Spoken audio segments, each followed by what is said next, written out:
heart of Lagos, Nigeria, in a bustling neighborhood lived Toby. He was a hardworking and ambitious man.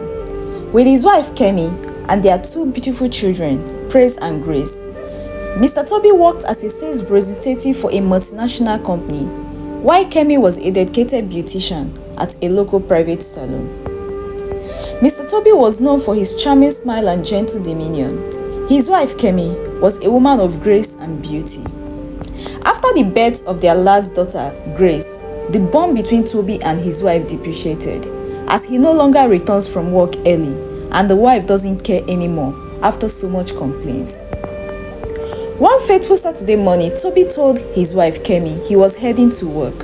Kemi was so surprised because it was a weekend, but Toby explained it was an impromptu call from his boss. He shall be back soon, he noted. Kemi, who was already used to all the excuses, cared no more. Instead, she was very happy. At least she could do her own paroles. On countless occasions, she and her husband have had issues over her new friendship with a lady called Binta, whom the husband stated she was a bad influence on her and their marriage. But Kemi ignored all his claims because to her, Binta gave her every reason to be a happy woman again and to love herself just the way it should be. Toby left the house for work only to end up at his mistress' home. As usual, she was already waiting for him, looking hot and sexy. The atmosphere was so soothing for both of them. She already sent her domestic staff on errands for the day.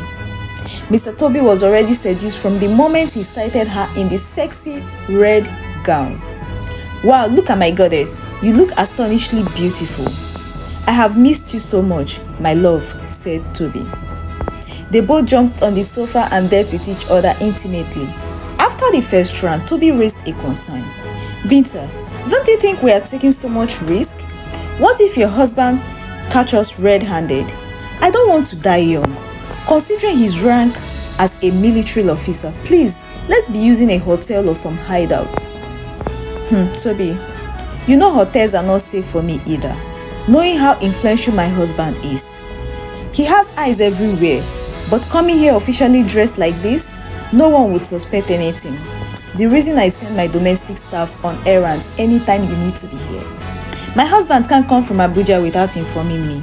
I know he is very authoritative and annoying, but I always influence his decision by acting as the young village naive wife. He doesn't suspect anything, and I'm not remorseful either. I won't stop until I enjoy all my fantasies. I'm supposed to be in school, not in marriage, at this stage of my life, said Binta. You know I'm scared of you, right? Toby said with a charming smile on his face, while stretching forth his hand to lift her up from the sofa. Binta, lest I forget, hope you've stopped that so-called friendship with my wife, Kemi.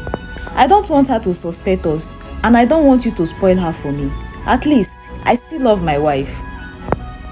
You don't have to worry about any of that, Binta replied, as they both went upstairs to continue their fun. In no due time, a provocative car horn alarmed from the gate. Binta, who was already drained from the marathon she had several rounds, hesitated to get up, as she wasn't expecting anyone. But the horn persisted. She stood up to check through the windows. Lo and behold, her husband was at the gate. She panicked as she tapped Toby, who had almost passed out after so much fun. When he heard of his fate, he almost fainted. This is no time for jokes. Hide in this closet and don't come out on any account until I say so. Off your phone, please. Hide quickly, Binta said. He quickly did as she said, while she rearranged before stepping out to unlock the gates. Binta's husband was a stern soldier named Abdul. He was away on a special duty in Abuja and comes around once in a while. He was very upset when Binta finally opened the gate. Were you all dead? Where is Akpan the gate man? And why are you the one opening the gates? Abdul fumed loudly. Welcome, my husband. I haven't seen him since I sent him on an errand since morning. Even Amnet is nowhere to be found. I was taking a nap. I have migraines. These domestic staff are stressing life out of me. But I don't blame them. They are learning from you, the way you treat me in this house. She couldn't stop complaining as he drove in. They exchanged pleasantries as they both walked in. It's okay. I have an important meeting to attend to, but I need to eat something very fresh. You have to quickly rush to the market since you don't know the whereabouts of Akman and Amnat. You could as well take over their duties." "Okay, sir. I will just wear something decent." She rushed upstairs to signal Toby to stay calm. "I must look for a way out once I'm back." With a heavy heart, Toby was trapped with no clue on how to escape. Mr. Abdul, still in his uniform, was on the phone, talking with someone. In less than 10 minutes, the visitor arrived. Mr. Toby was shocked to hear a very familiar voice as Mr. Abdul opened the door for the visitor. The lady screamed loudly with joy as she embraced him tightly. Toby, fully convinced of the voice, was wondering what his wife Kemi was doing with Mr. Abdul, Binta's husband. Wait, had their sudden friendship gotten to this level? Or is this a setup? I thought I want Binta to stay away from my wife. Why is she here? He was lost in several thoughts. Mr. Abdul led Kemi straight to the bedroom.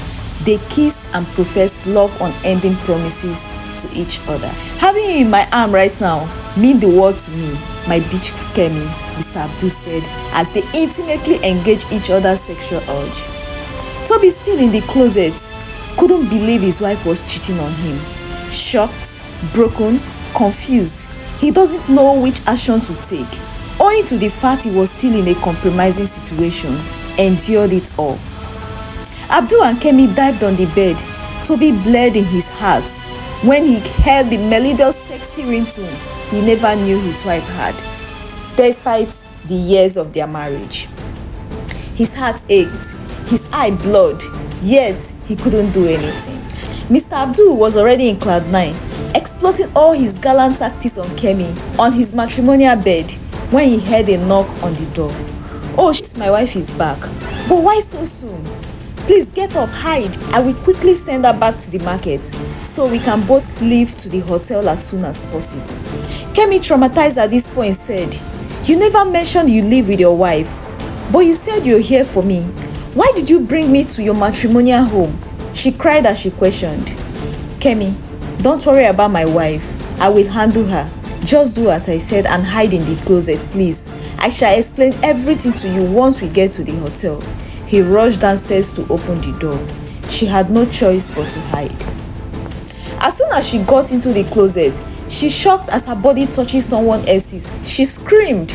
Toby was too quick to cover her mouth, introduced himself as he will be dead if Mr. Abdul finds out that he was there all along.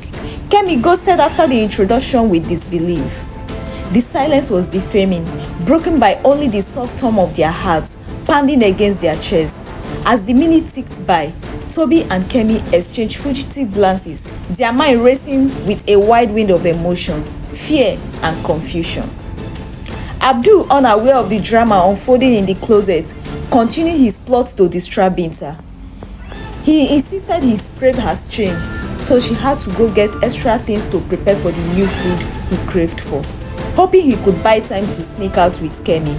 Binta, on the other hand, insisted she wanted to shower before going out again. She quickly wanted to be out of the house at all costs before her husband finds out. As they were both arguing, they heard a loud sound upstairs. They both tried to distract each other's attention because of the skeleton in their cupboards. "Binta, don't worry, take my card. Go shop whatever you want, I will handle that," said Abdul, as he attempted to go upstairs. "No, husband, I don't need shopping, just relax. I will check what happened and fix it. You know you've had a very long trip. Just rest. And why haven't you freshened up since I left for the market?" Binta asked. "Please, help me, please. Kemi is suffocating, she is dying." A man's voice in my bedroom? "Oh my Kemi," Abdul rushed upstairs speedily. Binta's heart was almost falling off from her mouth after hearing Toby's voice. How can I defend this? She wondered, but quickly remembered he mentioned Kemi. Wait, did my husband bring in another woman just this minute I left the market? Well, it's okay. She quickly ran upstairs as she felt energized by the thought. Abdul opened the closet and found Kemi almost lifeless, and Toby, who was equally holding on to his last breath, sweating profusely. Who are you and how did you get in here? Please save my wife first. You can deal with me later, Toby said. Go get some water, Abdul sent Binta, who was speechless, wondering how Kemi knew her husband, despite being her own lover too. "Are you deaf? Go get some water. Believe me, you have a lot of explanations to do." After a while, both Kemi and Toby were revived. Binta's heart was beating faster than the light rays. Toby wished he could vanish into the thin air. Kemi was constantly gazing at the floor. Mr. Abdul, who was as guilty as everyone, didn't know where to start casting the stone. After a long silence, he finally cleared his throat